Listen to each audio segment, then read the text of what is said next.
नमस्कार, फाइटर समाचार में आपका स्वागत है। पेश आज 5 जून शनिवार शाम 7 बजे राजस्थान की खास खबरें। प्रदेश भर की जनता को अब 7 जून का इंतजार होने लगा है, क्योंकि लॉकडाउन की अवधि 8 जून प्रातः 5 बजे तक की है। ऐसे में 7 जून को राज्य सरकार ने नई गाइडलाइन जारी करेगी और इस दौरान किस तरह के फैसले होंगे, इसको लेकर सरकार कोरोना संक्रमित रोगियों के आंकड़ों, मृत्यु दर पर मंथन करेगी। मौजूदा स्थिति पर अध्ययन करने के साथ साथ सरकार चिकित्सक विशेषज्ञों, मंत्रियों व अन्य उच्च अधिकारियों के साथ भी चर्चा करेगी। हालांकि कोरोना संक्रमण की रफ्तार अब कम हुई है। लगभग सभी जिलों में नए रोगी भी कम आने लगे हैं। लोगों का मानना है कि सरकार छूट दे सकती है। दूसरी तरफ सरकार के स्तर पर किस तरह के फैसले होंगे, इसका पता सोमवार को चल जाएगा। लॉकडाउन बढ़ेगा या नहीं, इस रहस्य से पर्दा 7 जून को उठ जाएगा। लोगों को उम्मीद तो छूट की है और सब कुछ ठीक ठाक रहा तो छूट मिल भी सकती है। फिलहाल तो राज्य सरकार पूरे प्रदेश पर नजर रखे हुए है।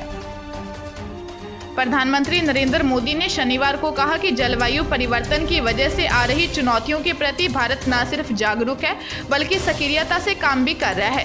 इतना ही नहीं, उन्होंने कहा कि अपना देश आज जलवायु न्याय का अगुवा भी बनकर उभरा है। विश्व पर्यावरण दिवस पर आयोजित एक समारोह को वीडियो कॉन्फ्रेंस के माध्यम से संबोधित करते हुए प्रधानमंत्री ने कहा कि जब पर्यावरण की रक्षा की बात हो तो यह जरूरी नहीं कि विकास कार्यों को अवरुद्ध किया जाए और इस मामले में भारत दुनिया के सामने एक उदाहरण प्रस्तुत कर रहा है।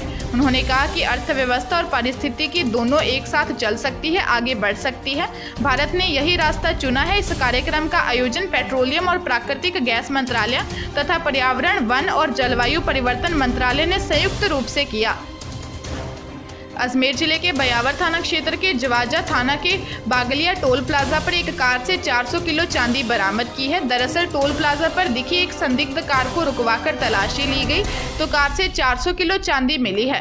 कार में मौजूद युवकों ने चांदी का बिल पेश किया, लेकिन इतनी बड़ी मात्रा में चांदी परिवहन करने पर चांदी सहित कार को जब्त कर लिया गया है।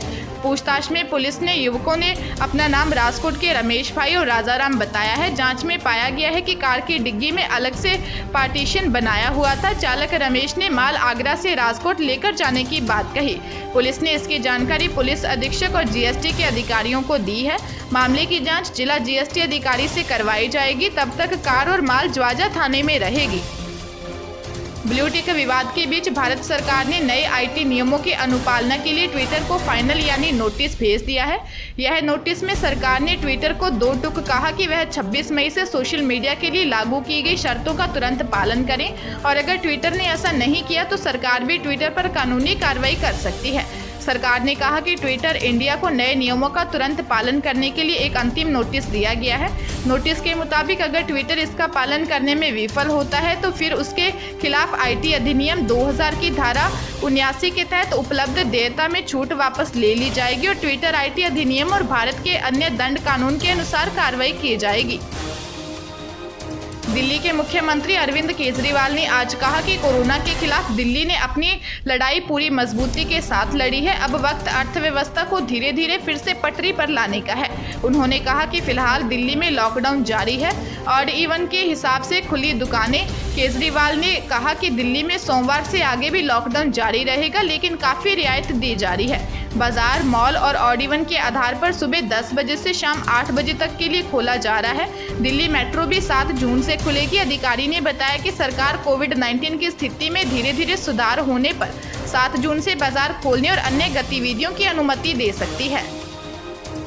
गूगल की video conferencing service Google Meet Bharat समेत दुनिया के कई हिस्सों में ठप पड़ गई है, जिससे यूजर्स को काफ़ी परेशानी का सामना करना पड़ रहा है। आपको बता दें कि गूगल मीट आज यानी 5 जून को सुबह से ही डाउन है, जिसकी वजह से स्टूडेंट्स ऑनलाइन क्लासेस नहीं लगा पाए।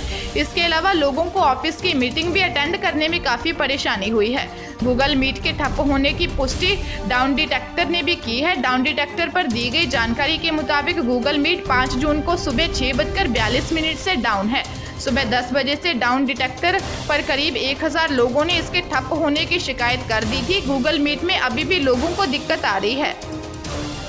जयपुर के मालवीय नगर थाना इलाके में साइबर ठगों ने फर्जी आर्मी पर्सन बनकर फेसबुक पर कार बेचने की पोस्ट डाली और कार बेचने के नाम पर 1,31,000 रुपये की ठगी की वारदात की गई। ऋषिकेश रजक ने शिकायत दर्ज करवाई है कि उसने फेसबुक पर पोस्ट देखी जिसमें स्विफ्ट डिजायर गाड़ी 1,25,000 रुपये में बेचने का ऑफर दिया गया। ऋषिकेश ने पोस्ट डालने पर कानाराम चौधरी नामक व्यक्ति को मैसेज भेजकर कार खरीदने की इच्छा जाहिर की।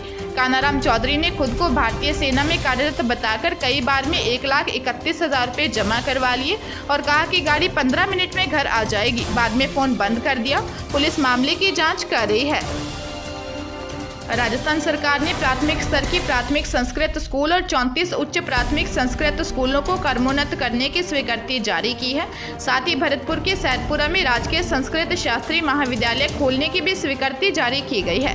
संस्कृत शिक्षा राज्य मंत्री डॉक्टर सुभाष गर्ग ने बताया कि मुख्यमंत्री की बजट घोषणा 2021-22 के अनुसार अजमेर के निम्बार्क तीर्थ प्राथमिक संस्कृत स्कूल को उच्च प्राथमिक में, जयपुर के सुल्तानिया जोदरवाला, दौसा के पावटा गुज्जर, करौली के टोडा भीम और प्रतापगढ़ के दलौट की राजकीय प्राथमिक संस्कृत स्कूल को प्रवेशिका में क्रमोन्नत करने की स्वीकृति मिली है, जबकि जयपुर के विमलपुरा और अजमेर के किशनगढ़ की प्राथमिक संस्कृत स्कूल को वरिष्ठ उपाध्याय में क्रमोन्नत किया गया है।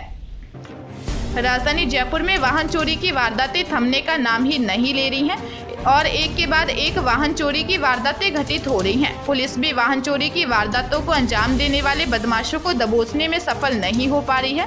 राजधानी के अलग अलग थाना इलाके में एक ही दिन में 9 बाइक चोरी होने के प्रकरण सामने आए हैं।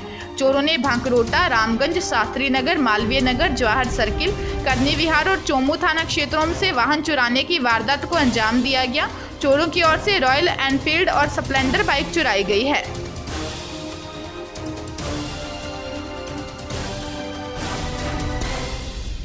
ताजा तरीन खबरों के लिए फाइटर न्यूज को सब्सक्राइब करें और बेल आइकन को प्रेस करें ताकि नई न्यूज अपडेट होते ही आपके फोन की घंटी बज जाए।